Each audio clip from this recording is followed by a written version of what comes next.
Welcome everyone to a new episode of Momentous Tuber. আজকে আমরা দেখব কিভাবে পিসিতে ইমোজি কিবোর্ডস ইউজ করা যায়। এর আগে আমরা একটা অনস্ক্রিন কিবোর্ডের ভিডিও দিয়েছিলাম, বাট সেখানে কিছু সীমাবদ্ধতা ছিল। সেখানে জাস্ট আমরা পিসির লেআউটে কিবোর্ড ইউজ করতে পারতাম, অর্থাৎ কন্ট্রোল শিফট এন্টার অল্টার এবং অ্যালফাবেটগুলো, বাট মোবাইলের কিবোর্ডের মতো ল্যাঙ্গুয়েজ চেঞ্জিং অপশনস বা বড় হাত ছোট হাতের অক্ষর বা ইমোজি কিবোর্ডস ছিল না।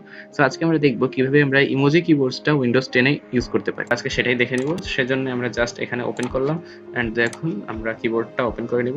যে দেখুন আগের থেকে এটা ভালো, এখানে ইমোজিস এর অপশন আছে এবং আমরা চাইলে ছোট বড় করে নিতে পারি। দেন আমরা যে কোনো কিছু এখানে লিখতে পারি। আমি আমার চ্যানেলের নামটা লিখছি, সো এটা লেখা হয়ে যাবে। এবং যে বিষয়টা সবচেয়ে বেশি আকর্ষণীয়, এখানে ইমোজিসও আছে। মোবাইলে যেসব ইমোজি থাকে সব ইমোজি এখানে আছে।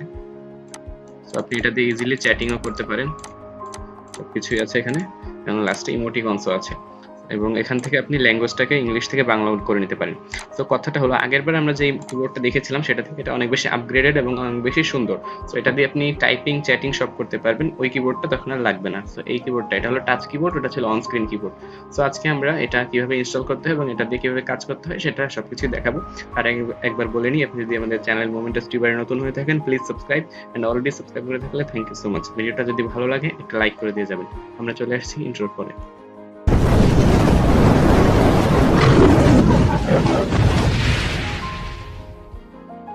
We are back again after intro. So এখন আমরা দেখাবো কিভাবে আপনারা এই কিবোর্ডটা অন করবেন এবং এটা দিয়ে কাজ করবেন। সো এই যে উপরে যে অপশনগুলো আছে সেটাকে হলো টাস্ক বার। সো এই টাস্ক বারে আপনারা ক্লিক করতে হবে। সো এই আইকনগুলো ক্লিক করেন না, কারণ এগুলো আবার অ্যাপস এর শর্টকাট। এখানে ক্লিক করলে সেই অ্যাপটা ওপেন হয়ে যাবে। সো এই যে সার্চ বার বা এই যে টাস্ক ভিউ বাটনটা আছে বা নোটিফিকেশনস এর যে বাটন বা ল্যাঙ্গুয়েজের যে বাটন, সেখানে একবার ক্লিক করে নেবেন। সাপোজ আমি এখানে একবার ক্লিক করে নেব। এই যে এই অপশনটা আসবে, আসার পর এখানে দেখতে পাবেন শো টাচ কিবোর্ড বাটন, এটাকে ইনেবল করে নেবেন। ইনেবল করলে এখানে দেখতে পারবেন একটা টাচ কিবোর্ডের মতো অপশন চালু হয়ে গেছে। দেন আপনি সেই জায়গায় যাবেন যেখানে আপনি কোনো টাইপিং করতে চান। সাপোজ আমি ক্রোমে চলে আসলাম, যদি আমি অফলাইনে আসি জাস্ট টাইপিং করার জন্য দেখাচ্ছি, সেখানে আপনি চলে যাবেন। দেন এই কিবোর্ডটা একবার ক্লিক করবেন। কিবোর্ডে ক্লিক করার পর যেখানে টাচ করতে মানে যেখানে টাইপ করতে চান সেখানে আরেকবার ক্লিক করে নেবেন। নেওয়ার পর এটা অন হয়ে গেল। সো এখন আপনি যে কোনো কিছু টাইপ করে নিতে পারেন বা এই যে ইমোজিস দেওয়ার যে অপশনটা দেখেছিলাম সেটাও করতে পারেন। তো এখন আরেকটা বিষয়, এই কিবোর্ডটাকে ছোট বড় করা যায়, বিভিন্ন লেআউট আছে। না হলে তো এতটুকু তো আমি শুরুতেই দেখিয়ে দিতে পারতাম, কেন আবার ইন্ট্রো পরে আনলাম, কারণ আমি আরেকটু বিষয় দেখাবো, এখানে ডেসক্রাইবলি বলবো। তো এই যে দেখুন, এখানে এভাবে যদি দেন তাহলে এটাকে আপনি আর নড়াতে পারবেন না, এটা নিচে ফিক্সড হয়ে যাবে। আর যদি এই মোডটা সিলেক্ট করেন তাহলে এটা আপনি এখানে নড়িয়ে এরপর নিচে আনতে পারবেন। সাপোজ এখানে টাইপ করছেন কিন্তু দেখতে পারছেন না কি উঠছে লেখাটা, তখন আপনি এটাকে একটু নিচে নিয়ে আসবেন যাতে দেখতে পারেন। আবার যদি উপরে থাকে তাহলে পুরোটা রাখতে পারেন।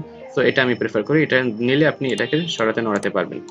অ্যান্ড দেন এখানে 5টা অপশন আছে। প্রথমটা তো আমি দিয়ে রেখেছি, অ্যান্ড যদি সেকেন্ডটা দিই তাহলে মোবাইলের মতো একদম ছোট হয়ে যাবে। অ্যান্ড দেখুন লেআউটটা দেখতে হুবহু মোবাইলের মতো লাগছে। এই যে আমি ক্যাপস লক দিয়ে দিলে বড় হাতের অক্ষরগুলো, না হলে ছোট হাতের অক্ষরগুলো, ইমোজিসের অপশনস বা সংখ্যার অপশনগুলো, সেটা লাস্টে .com অ্যাড করার অপশন আছে এবং এখানে আপনি ল্যাঙ্গুয়েজটাকে চেঞ্জ করতে পারেন। সো এটা অনেক সুন্দর, মোবাইলের মতো, বাট একটু ছোট, জন্য আমি এটা দিয়ে রাখি সবসময়। বা আপনি চাইলে যে থার্ড যে অপশনটা আছে, তো অর্ধেক এই সাইডে অর্ধেক ওই সাইডে চলে যায়, তো দেখতে যদিও সুন্দর না, তবু এর অপশন দিয়ে রেখেছি, কি করা যাবে। অ্যান্ড লাস্ট অপশনটা এটাও সুন্দর, এখানে আপনি আমাদের যে অন স্ক্রিন কিবোর্ডটা ছিল সেটার মতো অনেকটা, এখানে পিসির সব অপশনগুলো আছে, সাথে এই ইমোজিসের অপশনটাও চলে আসে। এবং এখানে আরেকটু সুবিধা হলো এখানে উইন্ডোজ বাটনটাও আছে। দেখুন উইন্ডোজ বাটনটা ক্লিক করাতে উইন্ডোজের অপশনটা ওপেন হয়ে গেল। সো এটা আগের থেকে একটু ভালো। এটা অন স্ক্রিনে কিবোর্ডের বাটনগুলো আছে, অর্থাৎ পিসির সব বাটনগুলোর পাশাপাশি ইমোজিসের অপশনটা যোগ করা আছে। অ্যান্ড লাস্টে হলো এটা কাস্টম, মানে এখানে আপনি টাইপ করতে পারবেন, এখানে টাইপ করলে উপরে লেখা হবে সেটা। সো এটা আমি তেমন একটা প্রিফার করি না লাস্টেরটা। সো আমি সবসময় দিয়ে রেখি যেটা একদম প্রথমটা দিই, অ্যান্ড এখানে সেকেন্ডটা সিলেক্ট করে রাখি, তাতে একটু বড় থাকে এবং এটাকে সরাতে পারি। আপনারা চাইলে সেকেন্ডটাও দিয়ে রাখতে পারেন, তাহলে মোবাইলের মতো হবে অনেকটা।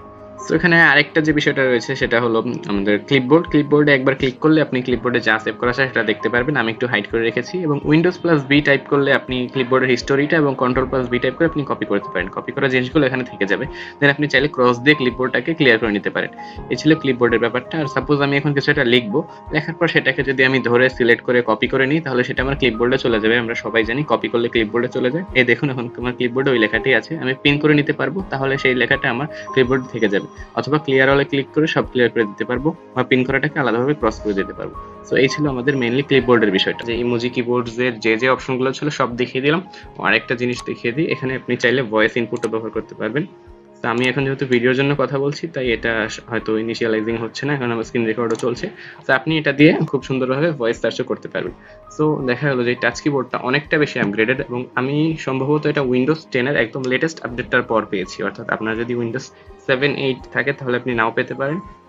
আমি আসলে চেক করিনি 7-8 আছে কিনা, বাট 10 এ এটা মাস্ট থাকবে। এন্ড যদি উইন্ডোজ 10 এর লেটেস্ট আপডেটটা থাকে তাহলে এটা আমি যেভাবে দেখেছি সেভাবেই পাবেন। আর যদি একটু পিছনের আপডেট থাকে তাহলে হয়তো কিছু ইমোজিস মিস করে যেতে পারেন বা কিছু ফাংশনস মিস করতে পারেন, বাট এটা মাস্ট থাকবে। কিন্তু এটার ব্যাপারটা হলো যেটা সার্চ দিলে আপনি অন স্ক্রিন কিবোর্ডটা পাবেন না। এই যে সার্চ অপশনে গিয়ে যদি সার্চ দেন তাহলে পাবেন না, শুধুমাত্র টাচ বারই পাবেন। এন্ড দেখুন এখানে ক্লিক করে আমি কিবোর্ডটাকে অফ করে দিলাম এবং আবার ক্লিক করে আমি কিবোর্ডটাকে অন করে নিতে পারি। সো এই টাচ বার থেকে এটাকে অন অফ করা যাবে। সো এই ছিল আমাদের আজকের ভিডিওটা। যদি ভালো লাগে তাহলে প্লিজ লাইক করে যাবেন, এন্ড যদি কিছু বুঝতে সমস্যা হয় কমেন্ট করুন, আমরা কমেন্টে রিপ্লাই করবো। এন্ড আমাদের চ্যানেল নতুন হয়ে থাকলে প্লিজ সাবস্ক্রাইব।